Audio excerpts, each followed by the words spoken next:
In 1991, I was given a 2-year scholarship by a Japanese foundation.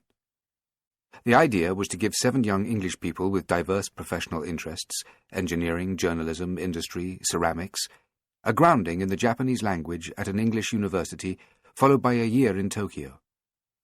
Our fluency would help build a new era of contacts with Japan. We were the first intake on the program, and expectations were high. Mornings during our second year were spent at a language school in Shibuya, up the hill from the welter of fast food outlets and discount electrical stores. Tokyo was recovering from the crash after the bubble economy of the 1980s. Commuters stood at the pedestrian crossing, the busiest in the world, to catch sight of the screen showing the Nikkei stock index climbing higher and higher. To avoid the worst of the rush hour on the underground, I'd leave an hour early and meet another older scholar, an archaeologist, and we'd have cinnamon buns and coffee on the way into classes. I had homework, proper homework, for the first time since I was a schoolboy. 150 kanji, Japanese characters to learn each week, a column of a tabloid newspaper to pass, dozens of conventional phrases to repeat every day. I'd never dreaded anything so much. The other, younger scholars would joke in Japanese with the teachers about television they'd seen or political scandals. The school was behind green metal gates, and I remember kicking them one morning and thinking what it was to be 28 and kicking a school gate. Afternoons were my own.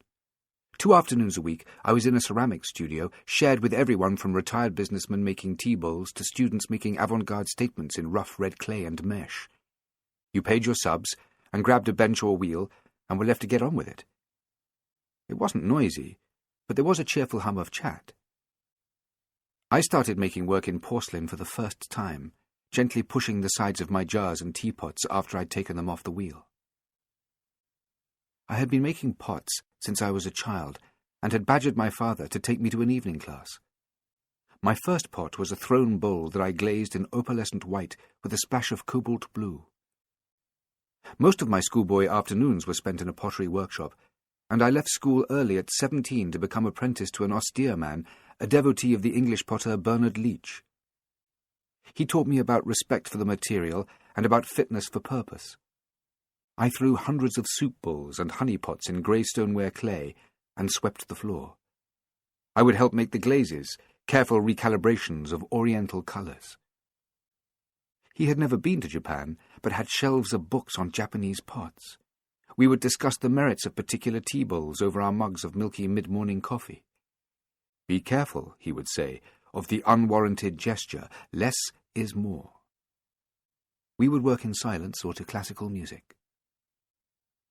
I spent a long summer in the middle of my teenage apprenticeship in Japan, visiting equally severe masters in pottery villages across the country. Mashiko, Bizen, Tamba. Each sound of a paper screen closing or of water across stones in the garden of a tea house was an epiphany, just as each neon Dunkin' Donuts store gave me a moo of disquiet. I have documentary evidence of the depth of my devotion in an article I wrote for a magazine when I returned. Japan and the Potter's Ethic, Cultivating a Reference for Your Materials and the Marks of Age. After finishing my apprenticeship, and then studying English literature at university, I spent 7 years working by myself in silent, ordered studios on the borders of Wales, and then in a grim inner city. I was very focused, and so were my pots.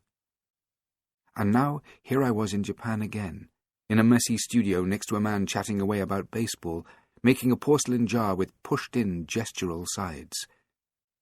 I was enjoying myself. Something was going right. 2 afternoons a week, I was in the archive room of the Nihon Mingei Japan, the Japanese folk crafts museum, working on a book about Leach. The museum is a reconstructed farmhouse in a suburb which houses the collection of Japanese and Korean folk crafts of Yanagi Soetsu. Yanagi, a philosopher, art historian and poet, had evolved a theory of why some objects, pots, baskets, cloth made by unknown craftsmen, were so beautiful. In his view, they expressed unconscious beauty because they had been made in such numbers that the craftsman had been liberated from his ego. He and Leach had been inseparable friends as young men in the early part of the 20th century in Tokyo, writing animated letters to each other about their passionate reading of Blake and Whitman and Ruskin. They had even started an artists' colony in a hamlet a convenient distance outside Tokyo, where Leach made his pots with the help of local boys and Yanagi discoursed on Rodin and beauty to his bohemian friends.